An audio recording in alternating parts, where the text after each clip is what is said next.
Alright ఈ breaking మాత్రం రెండు తెలుగు రాష్ట్రాలకి సంబంధించిన breaking. But of course Andhra నుంచి వస్తుంది. కేసులేమో అక్కడ, నోటీసులేమో ఇక్కడ హైదరాబాద్లో. ఇటీవల కాలంలో ఏపీ పోలీసులు తరచూ హైదరాబాద్ బాట పట్టడం తెలుగు రాష్ట్రాల్లో హాట్ టాపిక్గా మారింది. గత 3 నెలలుగా ఏపీ పోలీసులు Andhra to Hyderabad up and down చేస్తున్నారు. ఇప్పటికే వల్లభనేని వంశీ, పోసాని కృష్ణమురళి కోసం హైదరాబాద్ వచ్చిన పోలీసులు ఇవాళ మాజీ మంత్రి కాకాణి గోవర్ధన్ రెడ్డి కోసం కూడా మరోసారి సిటీకి వచ్చారు. ఆయన ఇంటికి వెళ్ళి నోటీసులు సర్వ్ చేశారు రేపు విచారణకు రమ్మని. నెల్లూరు జిల్లా పొదలకూరు మండలం తాటిపట్టి భూముల్లో క్వార్ట్జ్ ఖనిజాలని అక్రమంగా తరలించారంటూ కేసు నమోదైంది.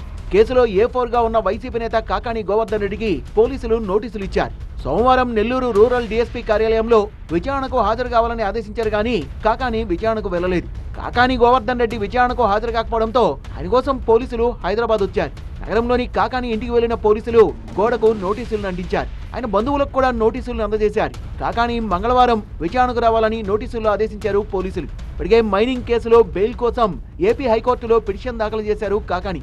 మంగళవారం ఈ పిటిషన్ విచారణకు వచ్చే అవకాశం ఉన్నట్టు సమాచారం. అందుకే కాకాణి తమకు అందుబాటులో లేకుండా పోయారని పోలీసులు భావిస్తున్నారు. గతంలో కూడా ఏపీ పోలీసులు వల్లభనేని వంశీ, పోసాని కృష్ణమురళి కోసం కూడా పలుమార్లు హైదరాబాద్కు వచ్చారు. వారిని హైదరాబాద్లోనే అరెస్ట్ చేసి ఏపీకి తీసుకెళ్లారు.